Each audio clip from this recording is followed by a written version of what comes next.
Hello everybody, it's Lil Lego and welcome to a little behind the scenes video of the Lego YouTuber CMF draft. This was a super fun project that I got to work on with Republic Studs. If you don't already know, I am the one who designed all the figures and I really hope that you like them.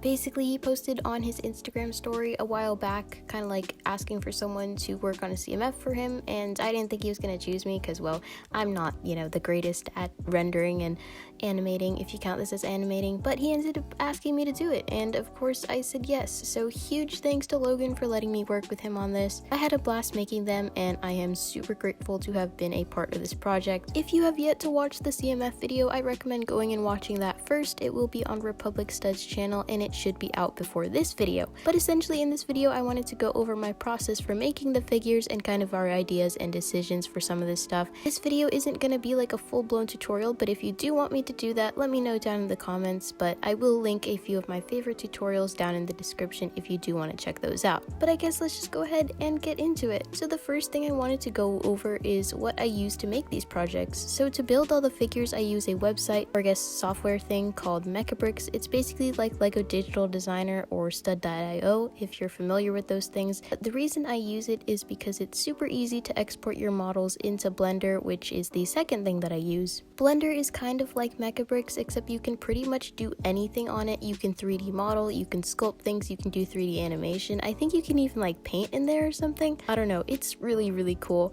But essentially Mechabricks is only for Lego and Blender is for Lego as well as other things outside of Lego. I personally use Blender for rendering. In my opinion, it is one of the best ways that you can render Lego, or at least it's my personal favorite. The renders just come out looking super clean and crisp and realistic, and it's not super pixely. I don't know, I just love it. I'll show a little comparison on the screen right now so you can kind of get an idea of the difference between rendering in Mechabricks and rendering in Blender. And then for drawing and designing custom prints, I get a lot of questions about this, so I will leave a tutorial on this specifically, so you guys can check that out. I know a lot of people asked about this, but basically I use a website called Pixlr. It's basically just like any other drawing app out there. It's pretty similar to like Photoshop and stuff like that, but it's super useful. Sometimes I design packaging in there as well. It's essentially just a drawing website thing.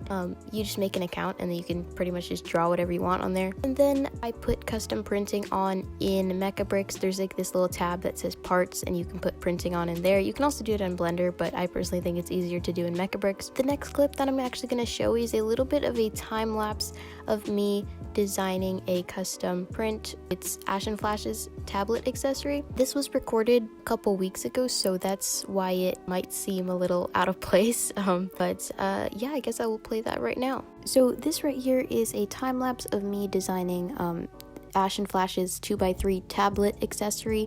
I'm pretty sure he uses a laptop or a computer, but I don't know, we decided on an iPad. But yeah, this is just kind of the process that goes into it. At the time that I am recording this audio, I'm not sure if I'm going to be able to do Just Do Good, so I decided to take one of Ash and Flash's Just Do Good drawings and put it on his accessory, just in case I'm not able to do Just Do Good. Hopefully I am, because he's definitely one of my favorite Lego YouTubers. But yeah, this is pretty cool, and you guys can kind of see how tedious this process is. This is about 2 minutes and 26 seconds of footage. I'm probably not going to play it all, but that's how long the time lapse was, and that was about 25 minutes of real-time footage, so you guys can kind of get an idea of how long each and every printed piece takes, because I have to do this for every single piece for every single minifigure, and it's not particularly difficult, but it's just super tedious and takes forever because I have to draw a lot of things and all that sort of stuff. But I personally really enjoy it, and so I really don't mind. And obviously this is a collab with Republic Studs, so obviously I don't mind. He's one of my favorite content creators on YouTube, and so I'm honestly pretty honored to be doing this, and I just overall am pretty happy with what I've kind of gotten so far. And yeah, I'm just gonna cut it here because I'm running out of things to say. But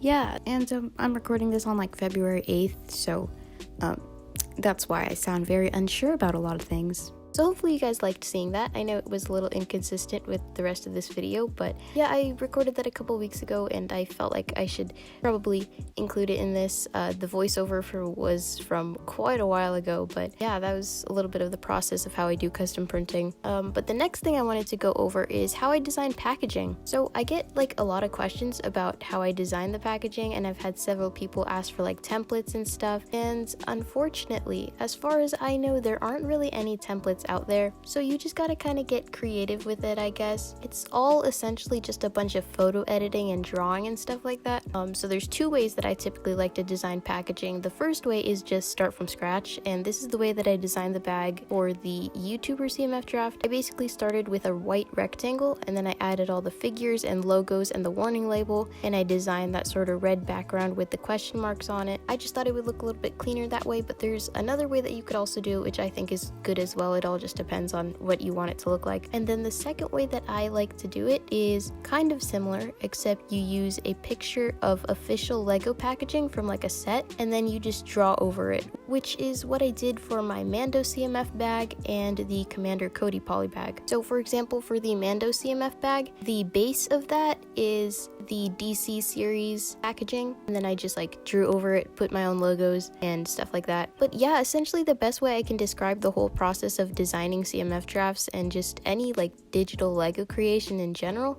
is that it's not actually difficult to do, but it just takes forever and has a bunch of steps. This series probably took just over 20 hours to design, which may seem like a lot of time, but I definitely enjoyed doing this, so I honestly really don't mind at all. But I guess that's enough of that sort of stuff. Now let's actually take a look at some of the figure designs. Originally, we were only going to do 12 figures, but then Logan felt like we could add more, so that is what we ended up doing. And I'm really happy that we did that because we were able to add a few more awesome Lego content creators. One of the ones that I wanted to highlight in this video is the Tommy C Bricks figure. I really wanted to make Tommy C because his channel is what sort of made me interested in the whole concept of rendering, just from seeing his videos and his work on the Star Wars CMFs that he did for M&R Productions. But this figure is super simple. I barely had to design anything for printing, so since it was so simple and honestly kind of boring looking, I wanted to give him a more fun accessory. So I gave him a mini build of his Hogwarts train. I was originally just gonna copy the one from the advent calendar, but then I realized that that one is just super bulky and oversized looking, and I just didn't really like it, so I basically dumbed it down as much as I could, and I think I ended up doing a pretty good job on that, and I think it actually turned out pretty cool and just a little bit more accurate in size than the advent calendar one. Another one that I really enjoyed making was the Republic Studs one. His torso print was super fun to design. It's basically his leather jacket with the 501st Trooper printing underneath it, and I just love the idea of that. And then his accessory is of course the 501st Battle Pack. I was gonna make like a hand-drawn version of that, sort of in the same style as the Disney Castle print that Lego has, but I didn't really have the time to, so unfortunately it is a little bit inconsistent with the rest of the figures. But the reason his accessory is a 501st Battle Pack is because of his little charity thing that he's doing. Basically, if you didn't already know, Logan has a GoFundMe where he is trying to raise money to buy battle packs for kids in need, and I just think that's really awesome. So if you would like to donate, I'll leave the link in the description. Obviously you don't have to though, but if you do want to look into it, it is there. And then the next one I wanted to go over is the one for Just Too Good. This one is pretty cursed in my opinion. I honestly don't like it that much, and I wasn't really sure if I was even gonna be able to make a Just Too Good, but I guess I figured something out. I honestly don't like it that much, but Logan thought it looked good, so we ended up including him in the series. I am not very familiar with 3D sculpting and modeling in Blender, so I couldn't really do a fully custom mold. Trust me, I tried, and let's just say I need like a little, well, more like a lot more practice for modeling and stuff like that. But basically I just used existing Lego pieces instead.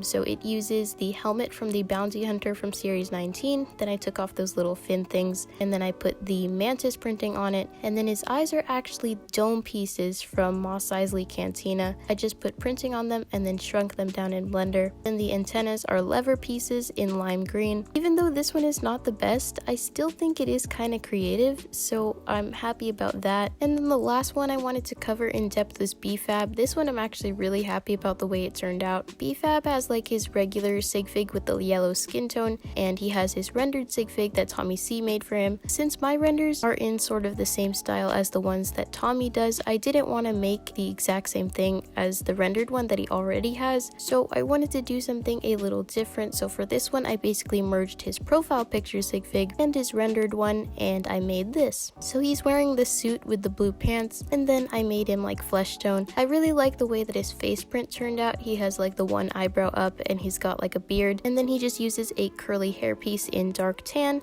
And originally I wanted his accessory to be a bionicle figure, but I didn't have enough time to design that, so I just gave him a phone for his occasional selfies that he likes to post on Instagram like every 4 months for some reason.